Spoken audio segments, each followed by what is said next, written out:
Welcome to Leadership for Equality by UNESCO and the Associated Country Women of the World, a podcast to explore the personal and professional experiences of women around the world, and to discuss the opportunities, challenges, obstacles and successes on their journeys.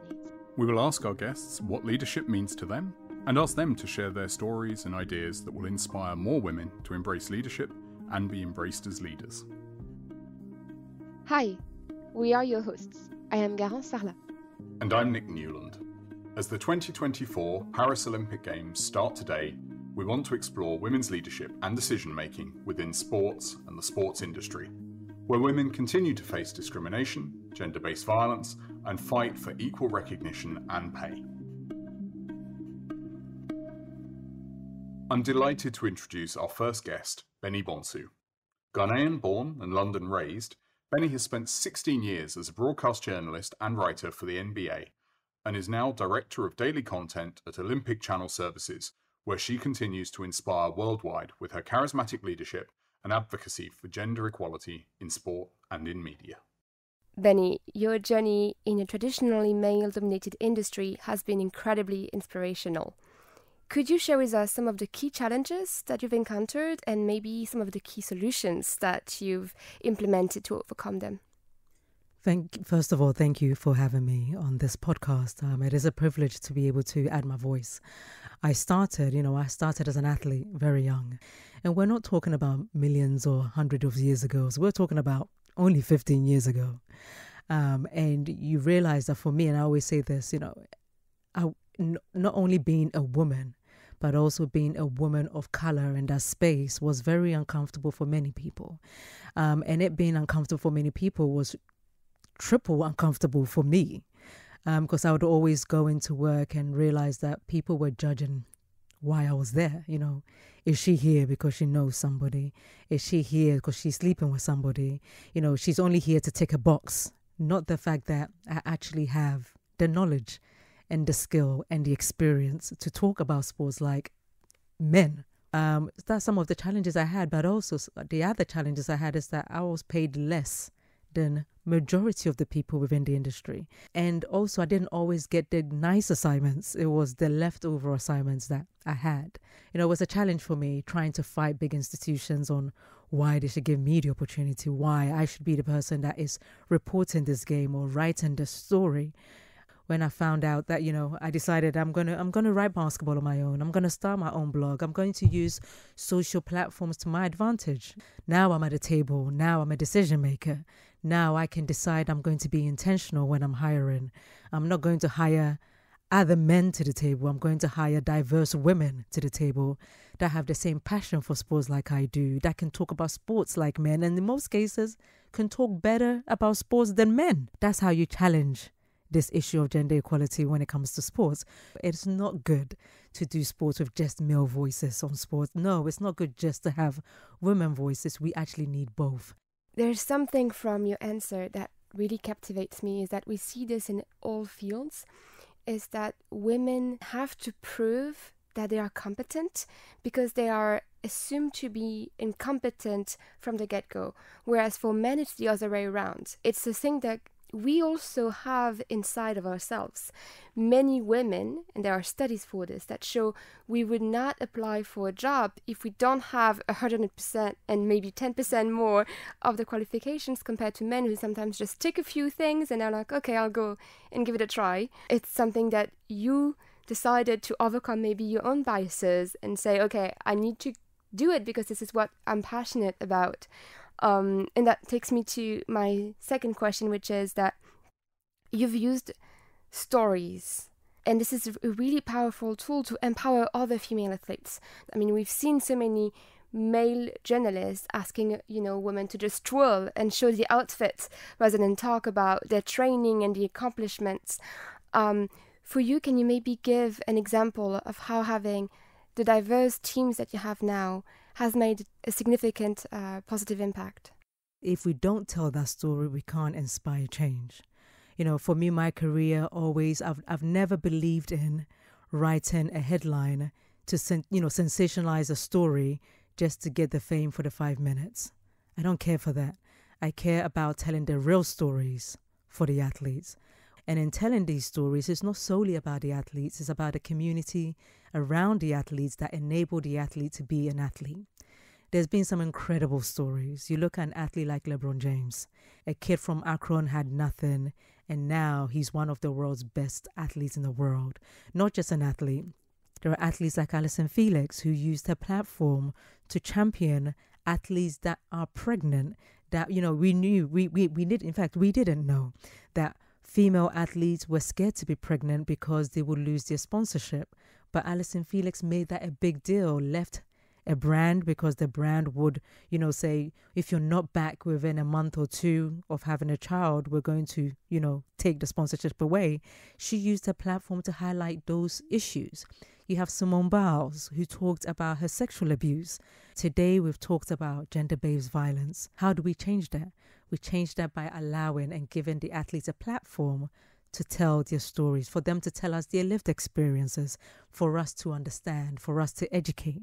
And that takes all of us. And just for the context for our audience, we are here today at UNESCO within the framework of the Fit for Life program, and especially the Gender Equality Game Plan program of this important initiative at UNESCO. You are a Fit for Life star for gender equality.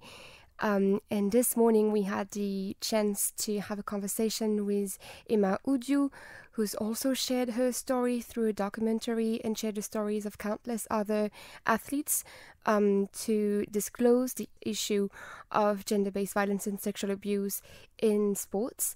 Could you maybe reflect a little bit on the things that we should all watch for to safeguard and ensure the safety of women athletes, especially also children, as we're really nearing the Olympics, and the things that we should all be aware and that we should really take action now? We know that Paris is going to be the first games where there's gender parity, 50-50 men and women competing. But also, as the conversations we've had all today in regards to the Fit for Life framework is about standardizing the policies that can be implemented at every level. It is important that with frameworks like this and policies like this, it safeguards everybody, not just women, but also men. What do we take away from Paris? We take away that, for the first time, we'll have 50% men and women competing. We take away that it takes nothing from anybody if we are equal. If we're equal, it makes our society stronger.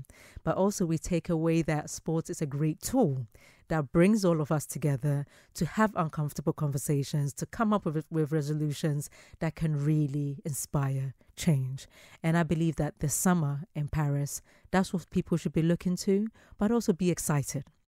And in addition to that, I think we should all be in awe of the accomplishments of those women, because it's absolutely impressive. Man, impressive on and off the field of play. Think about the women camera women, the women that are going to be filming, that are officiators, that are coaches, that are referees. It's just going to be women everywhere. Women everywhere. Everywhere. And this should inspire. I'm trying to think of myself as a young 10, 11-year-old girl in Africa who I didn't think would have the opportunity to even be here. And I'm now here.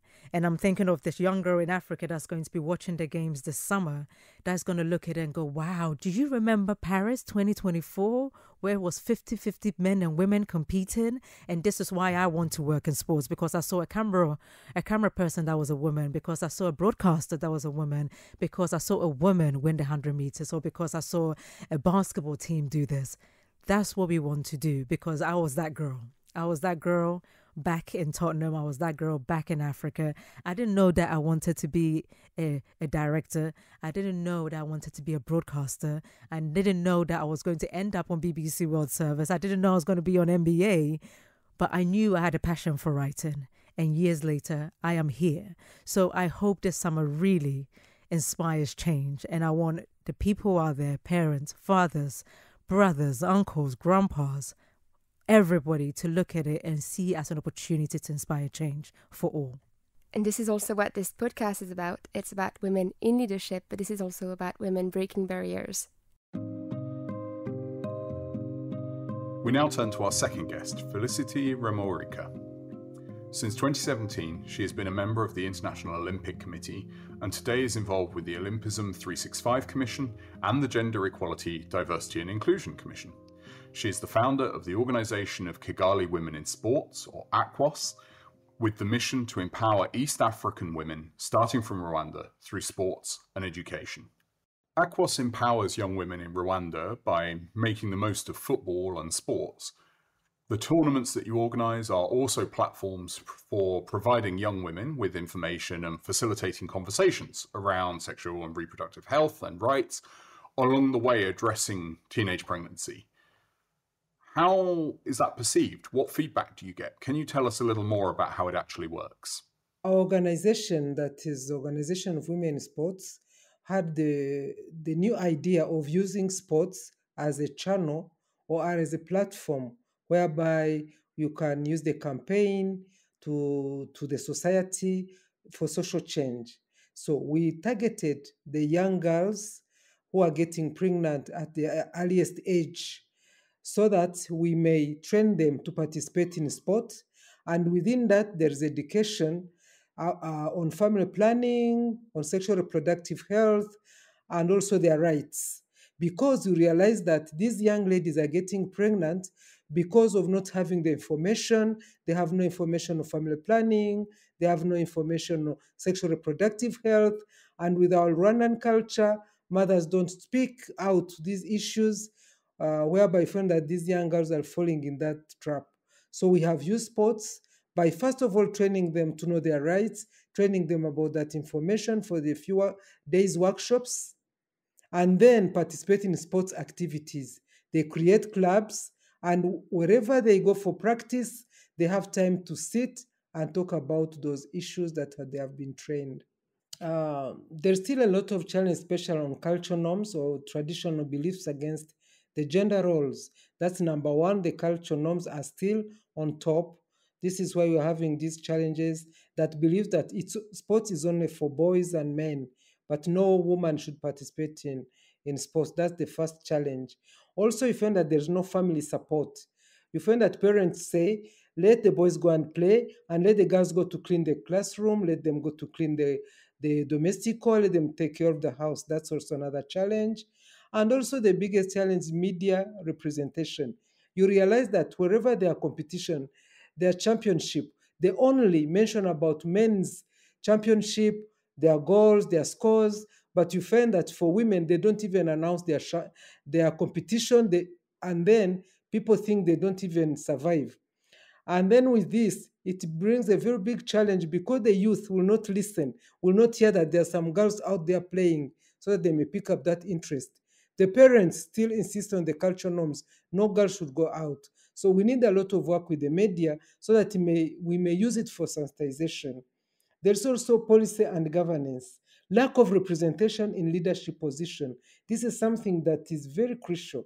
Women are underrepresented in sports governance and decision-making position, which affects the development of implementation and policy that supports gender equality. Thank you so much, Félicité, for sharing the work that AQUOS is doing. I was wondering if maybe you could share some more information with us on your program to prevent early pregnancies, and especially the work that you're doing with mothers and daughters, and overall uh, young teenagers, to raise awareness and educate on sexual and reproductive rights. I know that this is a very important part of your work, and I'd love if you could tell us more about how you're using and leveraging sports for this work. First of all, it is not easy with the mothers to release these young teen mothers again to come to the field because they think that that's how they are going to get more children. That's the first impression of mothers. But because of our campaign, going door to door, we try to let them know that it is their right to do sports, and then they learn more because there is also education during the sports activities. Now, the feedback from parents, they say if a girl goes for sports, she will grow muscles, she will not get married, and she will be very stubborn. That is the mentality. But so far, where we have been, where we have been working out there in different districts, what we have realized that these young girls have become pregnant because of lack of information. They have no information about sexual reproductive health. They have no information about contraceptives or family planning. That was the main issue.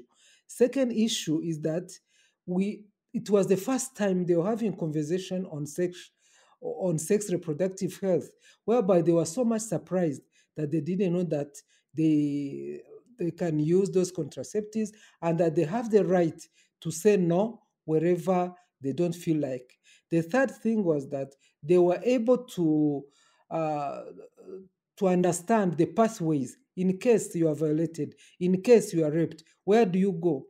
That's at least another point that he managed to realize, that they have where to go as referrals to go and report this case. And at first, they were not allowed to speak out that someone raped them. Because whenever they could go back home, they could say, if you mention that guy, they are going to imprison him. And then that guy would pass behind and go to give just little money to the mother to say that, please don't mention my name because I'm going to be imprisoned. So by training them, by advising them that that little money they are giving is just destroying your future, don't allow, just stand up and speak out what has happened to you. So you realize that with our effort that we have put in the community for these young girls, most of them that were dropped out, those who dropped out of school were again are now have been now going back to school. They have gone back to school. They have been out there speaking up because of others. They have been, our role models. They have become our focal point to go and speak out to the young girls who have not yet gone into such a situation. So they are very useful to us. Now they are very confident. And during our trainings, we train them on financial literacy. They need to know about savings. They need to know about how to at least join in microfinance to fight poverty, because some of these issues also comes out of poverty. Once they tell the girl to go and have like a cake or whatever, then a man takes advantage of her. So now they have realized that they need also to work for themselves. Then there's this women economic empowerment in them, whereby they are changing the attitude. So the impact is that most of them have gone back to school. Parents have changed their mindset by training them that even if one is pregnant, doesn't mean it's the end of the world. Life can continue. Secondly, if you push them away from your home, you send her away. She's pregnant. The man has gone. Now you send out this young girl away. How do you think they're going to survive with the children? That's something that is very that's something that is very dangerous.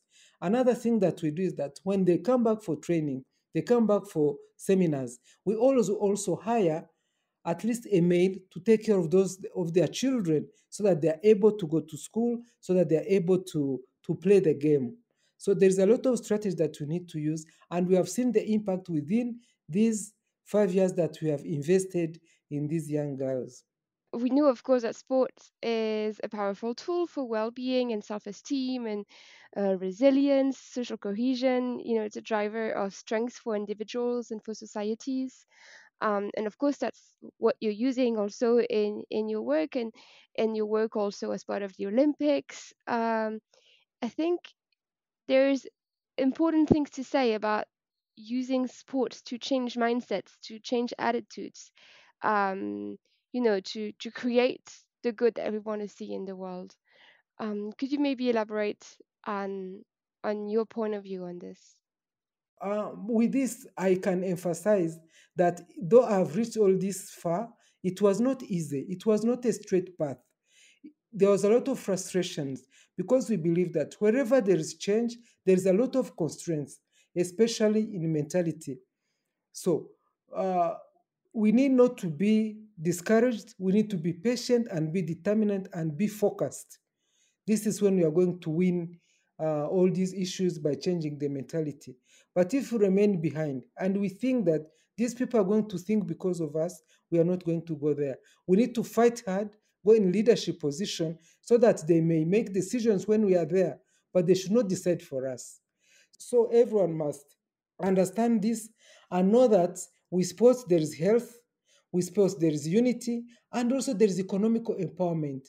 You realize that when these ladies are trying to pass the ball so that they may win, they are using a lot of energy, they are using different mindsets, quick to get a solution and to get the results. So by that passing the ball, trying to go away from the advisor, you find that even their mind, they can take up decisions by their own quickly without waiting for another person. So that's the power of sports. Yeah, it raises self-confidence, and also it brings you out there, not too shy. When you're going to the field, they're going to see me in shorts, and then they're going to yell at me. Then with that, I'm not confident. So we need to realize that it is our right, and it's something that is unique, that will bring many women to be healthy and not die at the early age because of being unhealthy. And also for the media, when they are showing off, when they are mentioning about the championship, about different competition, they don't focus on the game itself. They focus, you see, she was putting on a short that is very short. She was trying to show their thighs, this and that. Instead of focusing on what is happening on the ground, they focus on what you are putting on. So that's very unfair for us.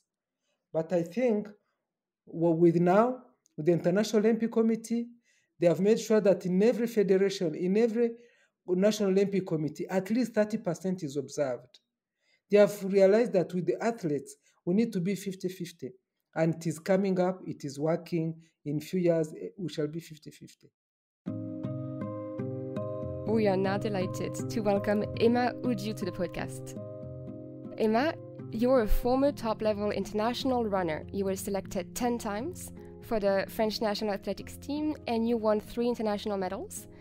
In 2018, you announced that you were a survivor of sexual violence in sports when you were younger, and you are now a very powerful advocate for fighting sexual violence, for fighting the status quo. For our very first question, we'd like to talk about UNESCO's publication that got out earlier this year. It's called Tackling Violence Against Women and Girls in Sports, a handbook for policymakers and sport practitioners. You worked a little bit with us on this, and in this report we say that 21% of women and 11% of men have experienced a form of sexual abuse in sports when they were young. You're a survivor and you decided to make a stand. So you directed a documentary. It's called Suite, or Next, as we would translate it in English, that got out in 2022. Can you maybe share with our audience the challenges that you've encountered and that you faced personally, and when you got the documentary out, that you keep facing maybe today, and how you took the responsibility, the leadership of combating violence in sports? Yeah, thank you for welcoming me today on this podcast. I face several challenges. Speaking out about violences is never easy, either for me or for the others, because as women in society in general, but also and maybe more in sports, it's very difficult to speak. And so when I decided to speak about what happened to me when I was 19 years old, it was difficult because no one could speak. It was in 2014. It was before the Me Too movement, and so it was even harder at this time to speak out and to feel listened and heard. I think it's it's difficult, and when you face violences such as sexual violences, you have to live the thing, which is very difficult, and then you have to understand what happened. You have to speak to people who do not understand what happened to you either, and so all of those challenges make it very difficult and complex to speak out. And when I decided to speak, and when I decided to direct this documentary, it was very hard for me because at this time the sports environment wasn't ready to really hear and listen to the women.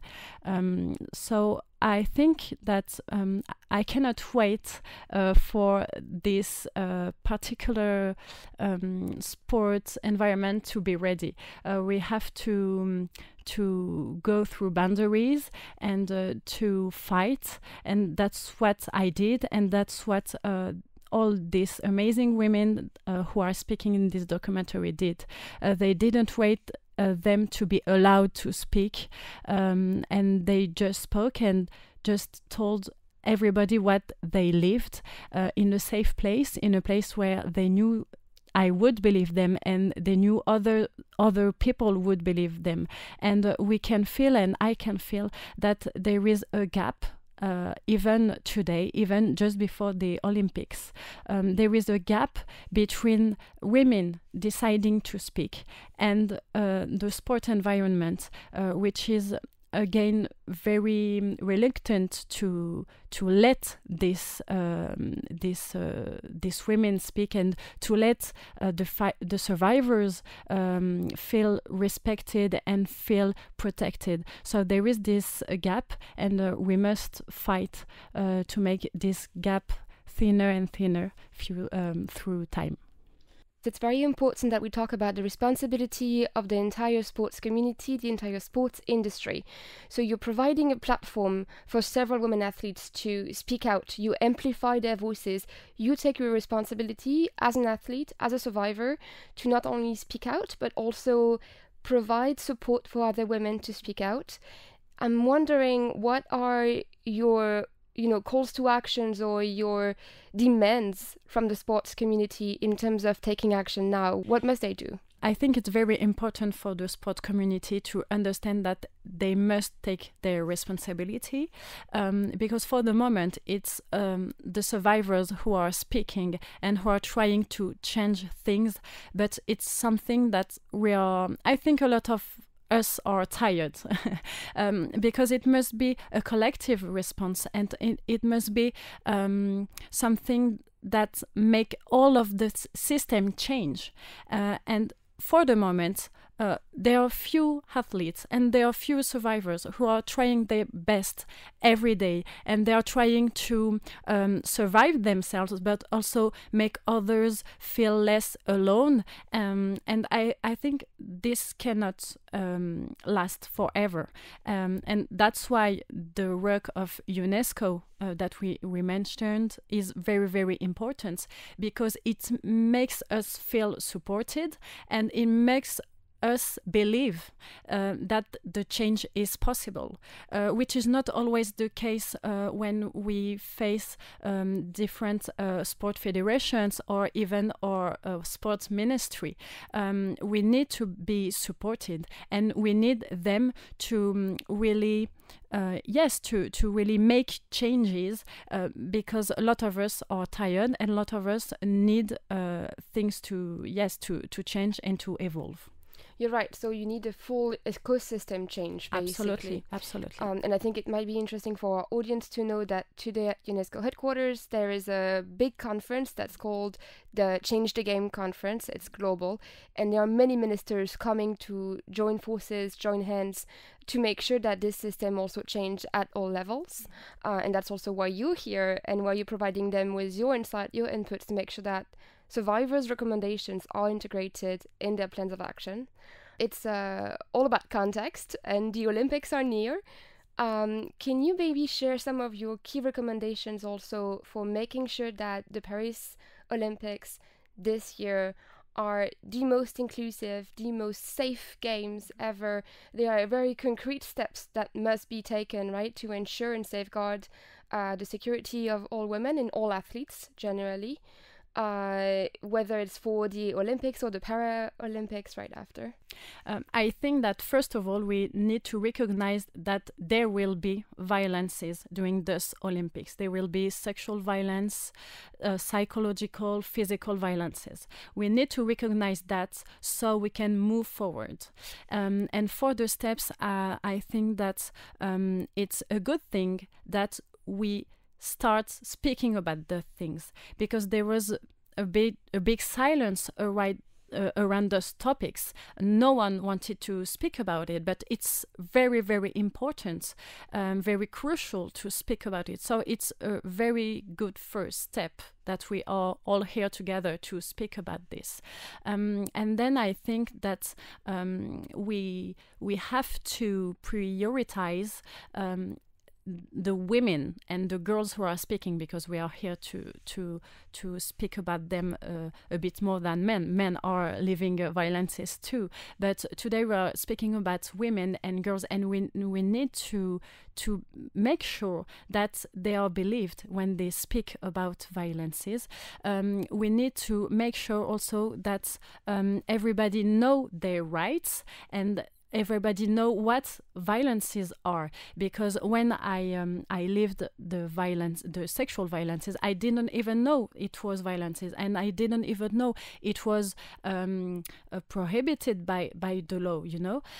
So we need to make everyone aware of their rights, aware of what is a safe place, what is a good way to train, what is a good coach. I mean, a coach who behaves respectfully with the athletes. We need to make sure of this. We need to make sure that when women will speak, they will be heard really, and that there are consequences for violence, for those who are making violence, you know.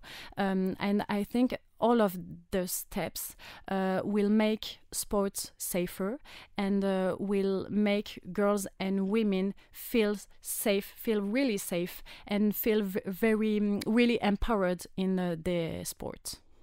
Thank you so much for mentioning that we need ethical cause of conduct, basically, as well as prevention and response measures for when violence does happen. I think it might be useful to also mention that violence, in addition to being physical and psychological directly between the athletes and between the coaches and the teams, it's also about how we speak about the games and how we speak about the athletes. I was looking at research and statistics on the Tokyo Olympic Games, for instance, when many people online speaking of the games had a lot of, you know, cyber harassment against women, and especially against two women athletes who were also Black women. Is there any maybe recommendation that you'd like to give as a, you know, the call to action following this day at UNESCO?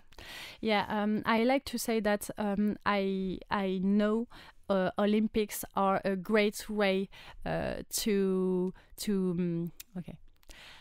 I absolutely know and I recognize the fact that Olympics are a great moment and a great event, and everybody needs this magic because we all live in a in a difficult world, but we mustn't forget what it has cost for many athletes to be here and to be on the podiums and to get medals. So I just want people not to forget this and to recognize all of this, so we can make sports safer for later and for other women and other girls who want to feel empowered by sports. I am now delighted to introduce our fourth speaker, Jessica Hayon. She's a para-athlete from the United States of America. She got into sports in her mid-20s when she discovered hand cycling.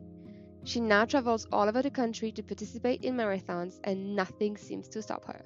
Jessica, for your first question, I'd like to ask you about your journey. Could you maybe share with us how you got to where you are now, what got you so passionate about hand cycling, how this connects to your job, maybe, since we know that you're also working to promote inclusivity and diversity in your daily job. We would like to know you. I got my start in sports maybe about 10 or so years ago. So, for one, it's adaptive sports. So, you're already working with a very small field. And then women in adaptive sports is even harder. So, I spent a lot of time trying to keep up with the guys. I know I shouldn't have to. I think that also made me stronger. And also because of my mentality and the mentality that you have to have, it's to just keep going and not give up. And if you fail or you're not excelling, like just keep trying. Because then I would have never become what I am today. So now I participate in marathons all over. This year I've been to Colombia, I've been to LA, I've been to Boston, and that's all because I put in the work and keep going, even if maybe I have a small accident on the bike or I need to work on techniques, I just keep going. So I am a hand cyclist and I mainly work out with an amazing organization called Achilles International, and they also really help push you and guide you to what they know you can become. Jessica, throughout our series, we've talked about the importance of women role models in inspiring and empowering other women. Can we ask, who are your role models? I don't know that women have guided me in the sports only because it's so saturated with men right now. So like my mentors and the people who taught me and everything are men. And I would love to see more women and more women leaders in sports to have that change. I also think that in addition to having more women leading in sports, we need more visibility. We need more time on TV, in social media, more recognition for the fantastic women athletes who are occupying that space, but who just don't get enough attention from the journalists, the media, the federations, who don't even get the same pay, and who are fantastic role models. But you also are a role model. Maybe you could share some of your experience, inspiring others and guiding other women and girls in the sport. I'm a woman in sport and I feel like I'm one that people look up to or look to. So when I work out with this organization, Achilles International, like I do notice like a lot of the newcomers and women that are there, they're like, oh, I want to be fast like her. Oh, I want to do this like her. And I do really like it is really special when someone looks to you um, as someone to aspire to be. And only in the last few years, I've noticed that, which is really cool because also, like I mentioned, it's very male dominated. So it's cool to also see that shift. Thank you so much, Jessica. Thank you so much to all of our speakers today who shared with us their very important perspectives. With these very inspiring messages, we now wish everyone a joyful and happy Paris Olympic Games. This episode of Leadership for Equality on the theme of women in sports was produced by Emmanuel Radowski and edited by Juliette Soles. It was co-hosted by Garance Sarlat and Newland with the support of Nancy McLennan and Victoire Aimée. See you soon!